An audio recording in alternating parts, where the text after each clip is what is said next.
Smile when I speak to you, girl. The sentence cracked across the dining room like ice under pressure. Forks froze halfway to lips. A violinist missed a note. Even the candle flames seemed to lean away from table 12. At the center of that silence sat Victoria Sterling, wrapped in diamonds and certainty, the woman employees whispered about in service hallways and managers feared in morning meetings. She never raised her voice because she never had to. Power did the shouting for her. Across from her stood Janelle Brooks, 26 years old, first shift, fresh black uniform, name tag still shining from the box. She had arrived 30 minutes early, memorized the wine list, learned every exit, and promised herself one thing on the subway ride in from Queens: no matter what happened tonight, she would not shrink. Victoria looked Janelle over the way some people inspect a stain. Are all the trained servers gone, or is the hotel experimenting on paying guests? A few nervous laughs slipped out, the kind people use when courage is too expensive. Janelle kept her posture straight. I'll be taking care of your table this evening, ma'am. Calm voice. Steady hands. No apology hidden inside either one. That seemed to irritate Victoria more than any mistake could have. The Sterling Grand was Manhattan's crown jewel, 40 floors of marble, gold trim, and people pretending money could make them immortal. But everyone knew the real tension in the room had nothing to do with the decor. Damian Sterling, billionaire owner, was hosting investors upstairs.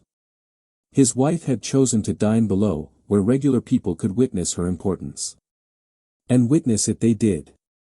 She sent back sparkling water for being too cold. Then too warm. Then not sparkling enough. She asked for linen napkins instead of cloth napkins, though they were the same napkins folded a different way. She requested a manager, dismissed him, then asked for him again just to watch him hurry back. Around the room, servers moved faster, eyes lowered, hoping not to be noticed next. Janelle noticed everything. The trembling busser near the service station. The hostess pretending to reorganize menus so she could avoid table 12. The bartender whispering, "Poor girl," when Janelle passed by. Poor girl. They thought this was a disaster. They thought they were watching someone get broken in public. What they didn't know was that Janelle had spent 4 years debating scholarship law in college classrooms where professors underestimated her before she spoke. She had worked night shifts, studied contracts on lunch breaks, and learned that arrogance always leaves fingerprints. Victoria lifted her wrist dramatically. "Excuse me," she said, louder now. "My bracelet." Every head turned. "My diamond bracelet is missing." The room inhaled at once. Victoria rose slowly, hand to chest, eyes locked on Janelle. "She was the only one near me." Security started moving before anyone asked them to. A phone camera tilted up from the next table. Somewhere in the back, a glass shattered. Janelle looked at the guards, then at Victoria, then at the glittering room that had already decided what kind of story this was. She set down the tray carefully and said the one thing no one expected. "Before you search me," she said, "you may want to check the cameras." No one moved for 3 full seconds. In a room built on speed, status, and instant obedience, those 3 seconds felt enormous. The 2 security guards stopped beside table 12, unsure whether they were protecting property or walking into a trap. Victoria Sterling folded her arms and smiled the smile of someone who believed outcomes could be purchased in advance. "You heard her," she said. "Check the cameras. I would love for everyone to see how honesty works."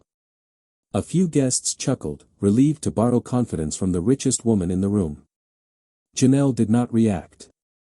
She simply stood with her hands open at her sides, calm as still water. Mr. Reeves, the restaurant manager, appeared with sweat gathering at his temples.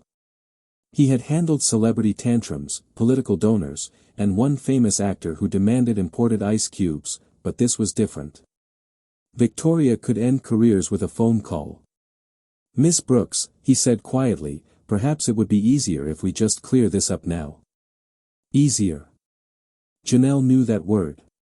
Easier meant faster for them, harsher for her. Easier meant search the black waitress first and ask questions later. She met his eyes. Then let us clear all of it up. Her voice was soft, but it traveled farther than Victoria's had. Something in the room shifted. The investors at the next table lowered their menus. A woman near the bar stopped recording and started listening. Janelle turned toward the security monitor mounted above the host stand. Camera 14 covers this section, she said. Wide angle. Camera 16 catches the service lane reflection in the mirrored column. Mr. Reeves blinked. How do you know that? I pay attention, she answered. It was the same answer she had given professors who asked how she spotted loopholes they missed. Victoria tapped the table with one manicured nail. Can we stop pretending she is an engineer and search her apron? Janelle looked at her wrist. Bare now.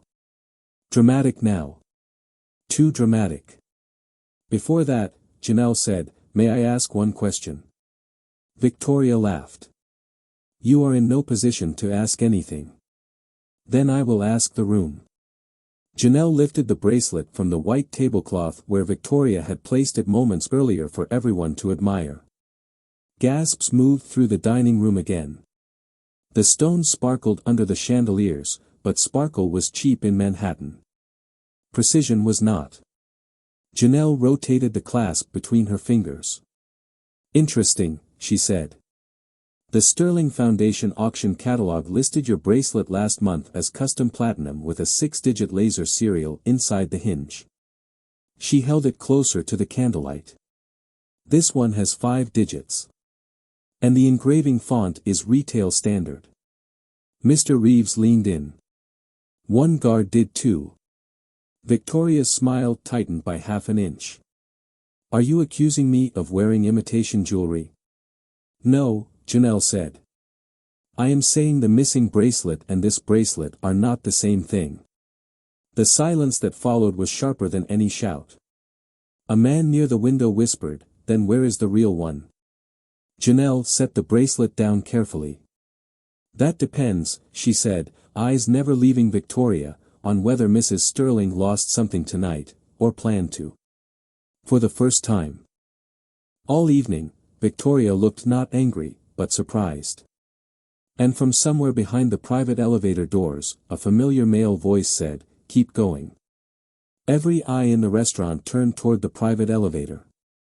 The doors opened without a sound, and Damian Sterling stepped into the room wearing the kind of calm that only old power can afford. No raised voice. No dramatic entrance. Just presence. Conversations died on contact. Staff straightened their posture instinctively.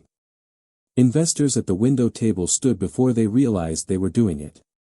Victoria's expression changed first. Surprise, then annoyance, then a practiced smile meant for cameras and charity galas. Damien, she said lightly, thank goodness. This girl has created a scene over a simple misunderstanding. He did not look at her. He looked at Janelle. Then at the bracelet. Then at the security monitor still waiting to be used. Has she? He asked. The question landed softly, but no one mistook it for softness. Mr. Reeves rushed forward, words tripping over themselves. Sir, we were just resolving the matter. Mrs. Sterling reported a missing bracelet, and Miss Brooks suggested we review footage. Damien nodded once. Then review it. No one argued. The host tapped the system with shaking fingers. Camera 14 filled the screen above the bar. The dining room appeared from above like a chessboard made of marble and money. There was Victoria at table 12. There was Janelle pouring water. There were guests pretending not to stare. The footage rolled back 10 minutes. Forward. Pause. Rewind. Then the room saw it. Victoria glancing left. Victoria slipping her hand into her designer bag. Victoria placing something beneath the folded menu. Victoria later lifting her wrist and announcing the loss. A wave of whispers swept through the room so quickly it sounded like wine through dry leaves. Someone near the entrance muttered, "She set her up." Another voice answered, "On camera." Victoria stood so fast her chair scraped the floor. "This is absurd. Out of context. I was moving it for safekeeping." Janelle did not interrupt. Truth rarely needs help once it starts walking. Damien finally turned to his wife. Safekeeping from whom? She opened her mouth, then closed it. The silence around her was new. She was not used to silence that did not obey her. Janelle spoke with the same measured calm she had carried all night. "There is more." She pointed toward the mirrored column reflection visible in camera 16. The second angle showed Victoria touching the spare apron hanging at the service station before returning to her seat. The implication settled over the room like cold rain. Search the waitress. Humiliate the waitress.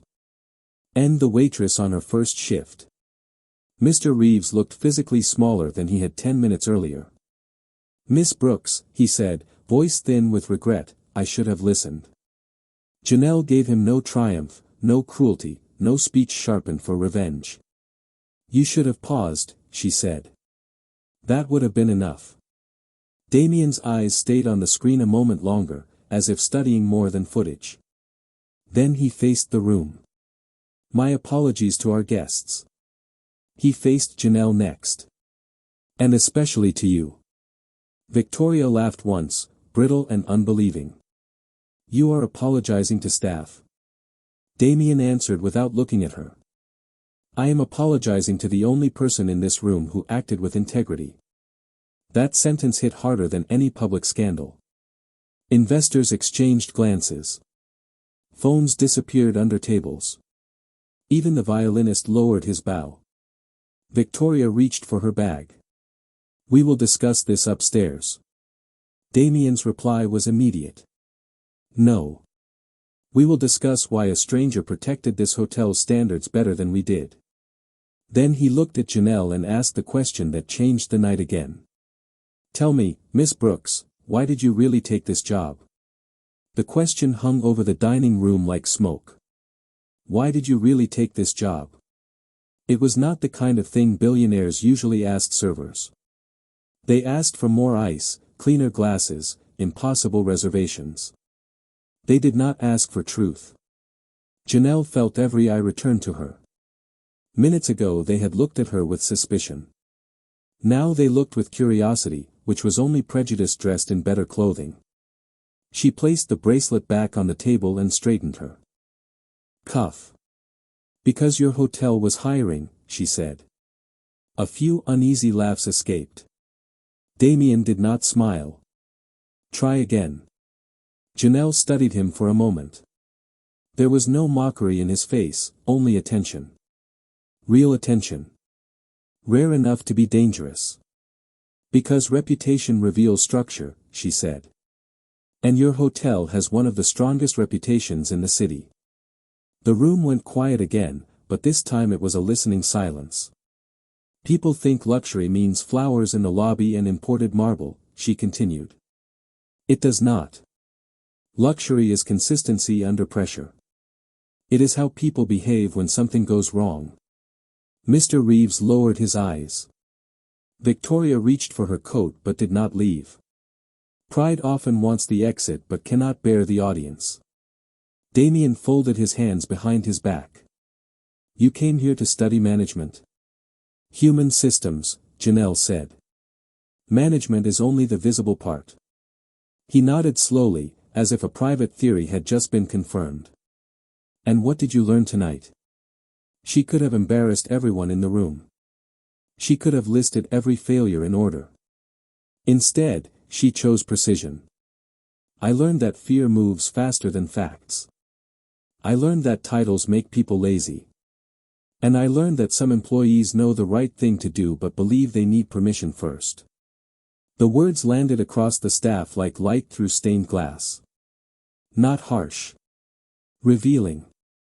A hostess near the podium wiped her eyes before anyone noticed. The bartender looked down at his polished counter as if seeing it differently.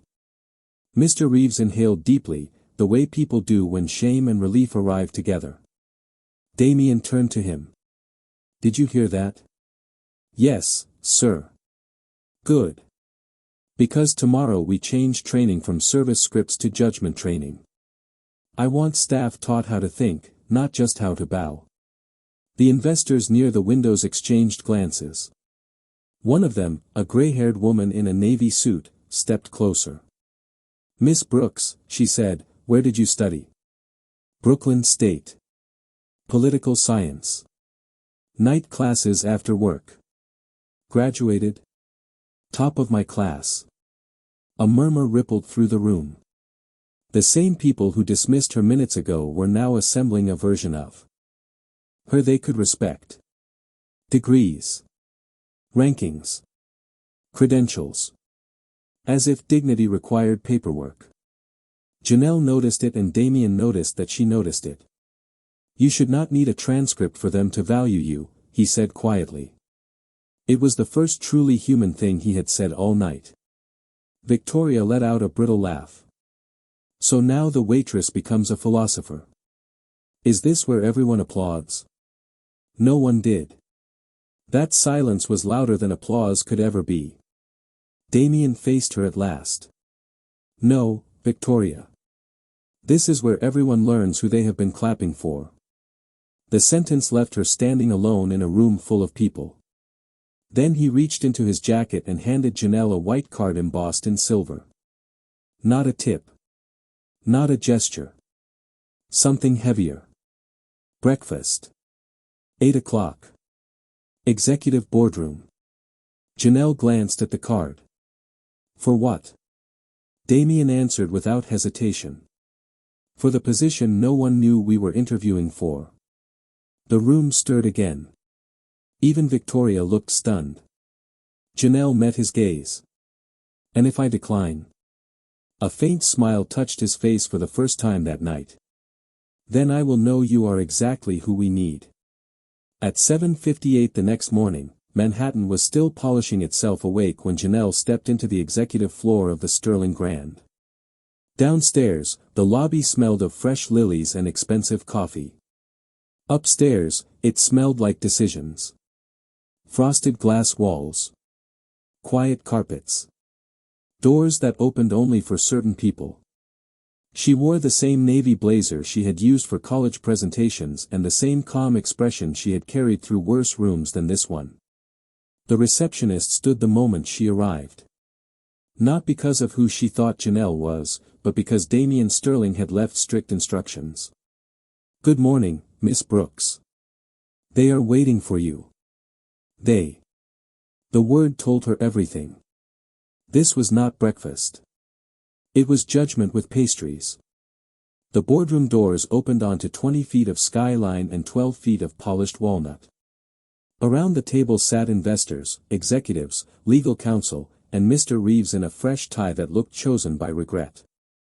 Damien stood by the windows, hands in his pockets, watching the city below like a man measuring more than buildings. He turned when she entered. "Right on time." "Buses are unreliable," Janelle said. "Preparation is not." A few people smiled despite themselves. Damien gestured to the empty chair at the center of the table. "Sit." She remained standing. "I prefer to know why I am here first." A murmur moved around the room. Executives were used to compliance, not boundaries. Damien's eyes sharpened with approval. "Fair enough. We are creating a new role. Director of People Standards. Internal culture, accountability, training, guest conflict review. Every department touches it. No department controls it." One investor leaned forward. "And you think someone with one shift of hospitality experience can run that?" Janelle looked at him. Gray suit. Expensive watch. Confidence inherited from rooms like this. "No," she said. I think someone with years of being underestimated can see what insiders stopped noticing. The room stilled. Damien took his seat. That is why you are here. Another executive slid a folder across the table. Resume verification. Academic transcripts. Work history. Volunteer records. Scholarship awards. They had researched her overnight. Speed is easy when resources are unlimited. Respect usually takes longer. Janelle opened nothing. If you needed paperwork to trust what you saw last night, then you still do not understand what happened last night. No one spoke. Even the city outside seemed to pause. Mr. Reeves cleared his throat. She is right. It was the first time anyone there had heard fear turn into courage in real time. He continued, voice steadier now. I have managed teams for 12 years. I taught staff how to avoid complaints, not how to protect dignity. That failure is mine. Damien nodded once. And repair begins with honesty. Victoria's empty chair at the far end of the table had not gone unnoticed. Neither had the fact that no one mentioned her name. Some absences explain themselves. A woman from legal adjusted her glasses. Miss Brooks, if you accepted, many employees would resent taking direction from someone who served tables yesterday. Janelle finally sat down. Then they are not upset about hierarchy changing. They are upset about truth arriving from the wrong elevator. The sentence landed like a stamp on wet cement. Damien almost smiled again. Compensation, said the finance chief, sliding another paper forward. 6 figures. Benefits. Equity incentives. The kind of offer designed to end hesitation. Janelle read it once and pushed it back. Several heads lifted in surprise. Too low, she said. Shock traveled faster than elevators. The finance chief blinked. Excuse me. Not for me, Janelle replied. For the housekeepers working 2 jobs. For the overnight porters. For the kitchen staff paying rent in boroughs you never visit. If standards matter, start there. No one wrote notes now. They just stared. Damien leaned back slowly, studying the woman they thought they were interviewing. Then he said the words that changed the room again. You are not here to be hired, Miss Brooks. You are here to decide whether we deserve you. The room stayed silent after Damien spoke, but it was no longer the silence of doubt. It was the silence people use when old rules are breaking in front of them. The skyline beyond the glass looked sharp enough to cut through illusion. Janelle folded her hands on the table and let the moment breathe. Powerful people often rush to fill silence because they fear what it reveals. She had learned to trust it. Damien was the first to speak. What would you change first? It sounded simple. It was not. It was the kind of question that exposes whether someone wants applause or transformation. Janelle looked around the table. Executives with polished resumes. Investors with measured expressions. A finance chief still unsettled by being challenged. Mr. Reeves sitting straighter than yesterday, as if honesty had corrected his spine. I would change what gets rewarded, she said. Pens moved instantly. Right now, you reward smooth appearances. Fast recoveries. Quiet complaints. Numbers that look clean in reports. But hidden damage is still damage. She turned toward the woman from legal. How many harassment concerns are settled quietly each year? The woman hesitated. Some matters are confidential. Exactly, Janelle replied. Protected language often protects the wrong people. No one argued. She faced the finance chief next. How much does turnover cost you? He answered automatically. Replacing hourly staff costs thousands per employee when training and lost productivity are included. Then disrespect is expensive, she said. You just account for it under different names. The sentence landed hard because it was true. Damien crossed one ankle over the other, studying her the way builders study load-bearing walls. And what would you build instead? Janelle did not need notes. She had been building this in her head for years while carrying trays through rooms full of blind spots. 3 systems. First, dignity audits. Anonymous staff reports reviewed outside direct management. Second, promotion tracks for hourly workers with paid leadership training. Third, authority pause protocol. Any employee can stop a guest conflict or internal abuse without fear of retaliation until facts are reviewed. Mr. Reeves exhaled softly. He knew exactly how many disasters that rule could have prevented. The investor in the gray suit leaned forward again. That sounds expensive. Janelle met his gaze. So is replacing trust after you lose it. The boardroom doors opened before anyone could respond. Heads turned. Victoria Sterling entered in cream silk, sunglasses in hand, posture sharpened by fury disguised as elegance.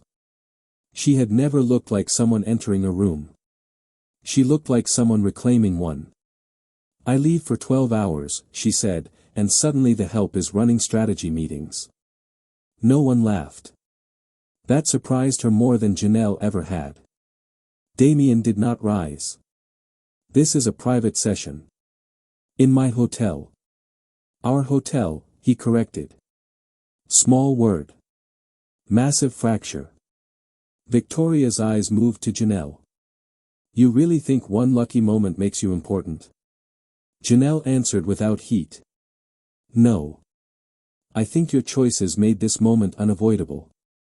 The board watched like people witnessing weather. Victoria set a folder on the table. Then allow me to be useful. Legal statements. Defamation options. Immediate termination language. She slid them toward Damien. Yesterday she had weaponized a bracelet. Today she brought paperwork. Same instinct. New costume. Damien did not touch the folder. Do you know what everyone feared most about you? He asked. Her expression tightened. My standards. No, he said. Your ability to make decent people betray themselves. Even the air seemed to shift.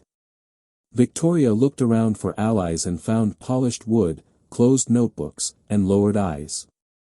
She had ruled by borrowed courage. Now it had been returned. Janelle stood slowly. If this company wants change, it starts now. Not with speeches. With the next decision you make while it is uncomfortable. Damien rose with her. Then let us make one. He turned to the board. All in favor of appointing Janelle Brooks as interim director of people standards, effective immediately. Hands began to lift across the table. One by one. Then all but one. One hand stayed down. Victoria Sterling's. Everyone saw it, though no one needed to. The vote was already decided. Still, that single unmoving hand said more than a speech could have. It said power hates replacement. It said entitlement never resigns voluntarily. It said some people would rather lose the room than share it. Damien counted the table once, then nodded. The motion passes. No applause followed. This was not celebration. It was consequence wearing a suit. Janelle remained standing, steady as ever, but inside she felt the strange weight of doors opening all at once. Hours ago she had been memorizing table numbers. Now 12 executives were waiting to hear what she would do next. Victoria let out a thin laugh and gathered her folder. Congratulations.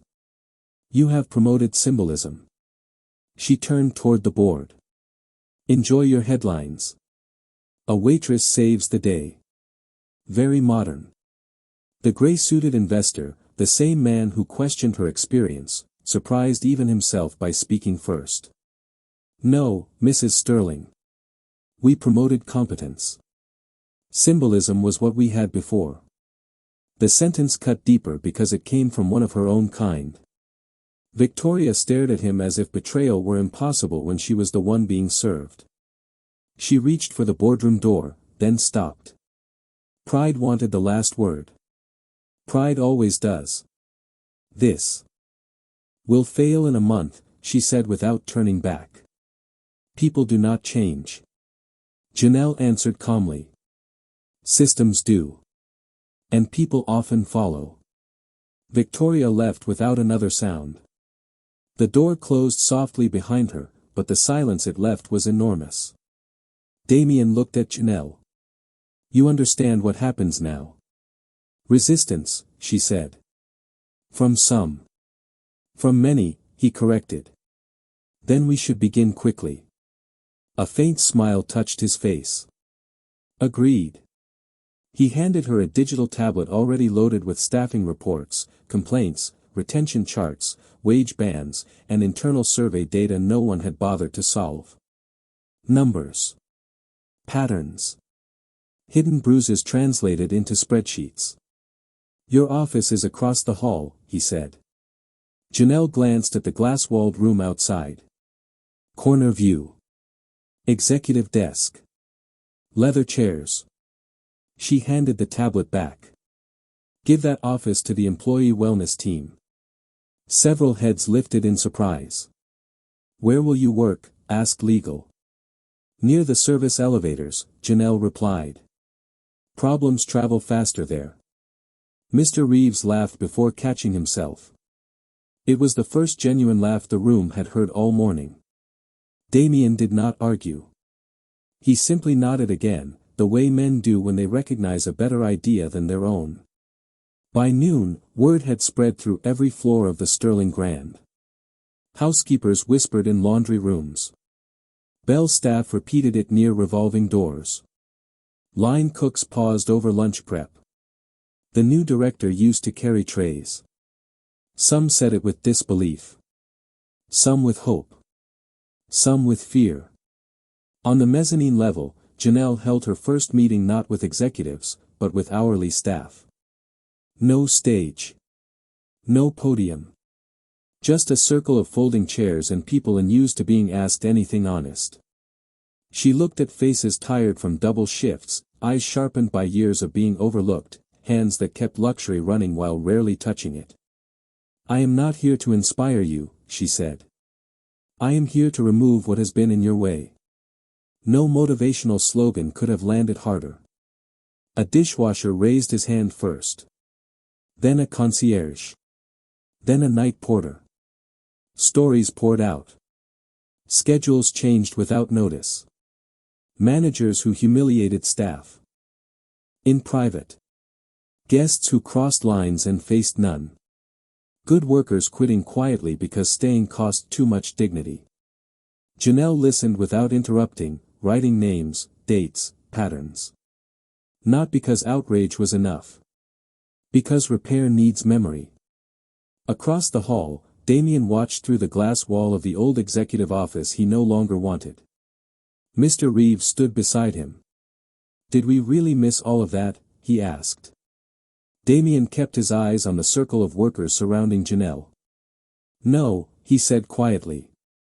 We benefited from missing it. Then his phone lit up with a message from the board chair. Press wants a statement. Damien typed only 6 words in reply. Tell them the story just started. By the end of the week, the Sterling Grand looked the same to guests and completely different to everyone who kept it alive. Chandeliers still glowed. Marble still shined. Valets still opened doors with polished smiles. But beneath the surface, old habits were being pulled out by the roots. Managers who once spoke only in commands now attended listening sessions at 7 in the morning. Scheduling software was rewritten so workers could see shifts 2 weeks ahead instead of 2 days. Anonymous complaint boxes were replaced with direct review channels monitored outside department chains. The change was not loud. Real change rarely is. It sounds like fewer people apologizing for things that were never their fault. Janelle moved through the building with a tablet in one hand and a notebook in the other. She visited laundry before sunrise, kitchens before lunch rush, housekeeping floors before checkout. She asked the same question everywhere. What slows down your dignity here? At first people answered carefully. Then honestly. A room attendant showed her carts with broken wheels that added miles of strain every shift. A bell captain explained how tips were distributed in ways no one could verify. A pastry cook admitted she had hidden panic attacks in the freezer because asking for help felt riskier than suffering quietly. Janelle did not offer speeches. She offered solutions with deadlines. Replace the carts by Monday. Audit tip records by Friday. Add mental health coverage options before the next benefits cycle. Each promise was written down in front of witnesses. Trust grows faster when people can track it. Not everyone celebrated. On the executive floor, 2 senior managers requested private meetings with Damien.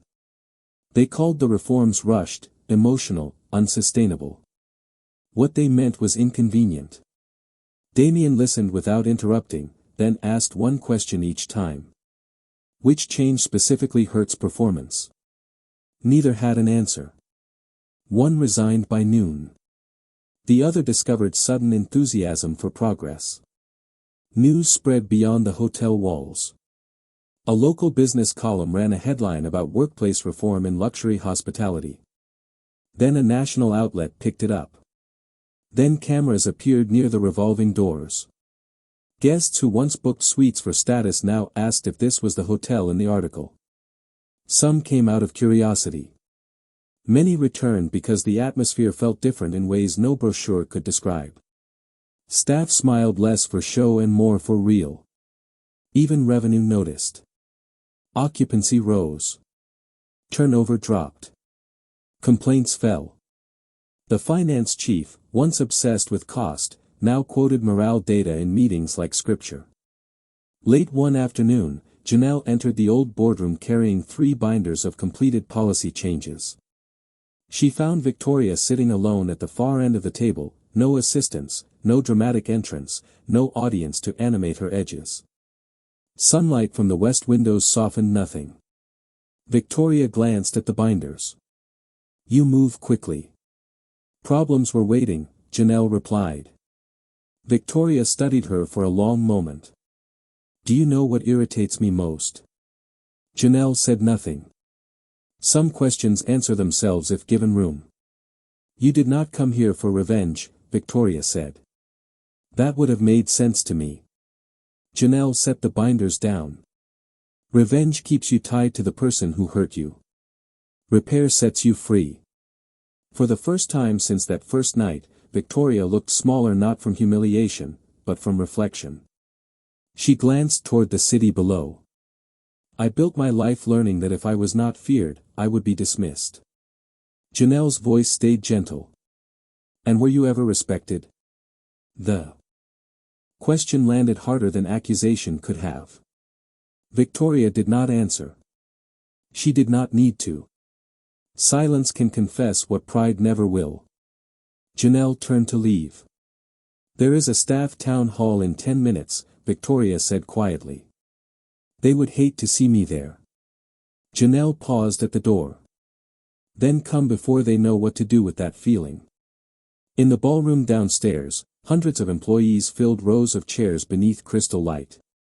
Housekeepers beside executives. Dishwashers beside directors. People who rarely occupied the same sentence, now sharing the same room. Damien stepped to the microphone, looked at the crowd, then at Janelle in the front row. Today, he said, we report our first quarter results. He paused just long enough to change the meaning of the room. Not profits. Principles. And from the side entrance, unnoticed at first, Victoria walked in and took a seat in the back. The ballroom rose in silence before it reached applause. Housekeepers, line cooks, front desk agents, and executives sat together beneath crystal chandeliers, no longer separated by status. Damien Sterling stepped to the microphone. Our first quarter results include lower turnover, higher guest satisfaction, and the strongest employee retention in 5 years. A ripple moved through the room. Then he set the report aside. Those numbers are not the achievement. They are the evidence. The real achievement is that people who were ignored are now impossible to ignore. Applause rolled across the ballroom.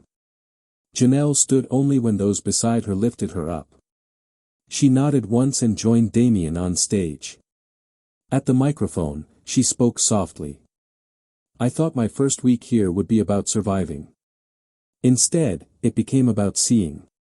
Seeing who carried this place. Seeing what fear had normalized. Seeing how often talent is missed because it arrives in the wrong uniform. The room grew still. Many of you believed you had no power because no one gave you a title. But titles do not create value. They recognize it late. This hotel does not need perfect people. It needs honest systems, managers who listen, and workers who know dignity is part of the job. Even the executives lowered their eyes. Near the exit, Victoria approached without cameras, jewelry, or pride. I was wrong, she said quietly. Janelle met her gaze. Then do something right with what comes next. Victoria nodded and walked into the Manhattan evening looking less powerful and more human. Weeks later, the service elevator hallway became the busiest place in the building because Janelle kept her desk there. Employees came with ideas, concerns, and victories. The Sterling Grand still offered luxury. But now it also offered respect. And that is the rarer amenity. This story proves that arrogance may control a room for a moment, but character can transform it for years. What matters more in real life, power that demands attention, or integrity that earns it? Disclaimer. The stories shared on this channel are fictional and created purely for entertainment purposes, as well as to convey lessons about human behavior and interactions, regardless of race, religion, or background, promoting a life of equality and compassion. Any resemblance to real events, people, or places is purely coincidental.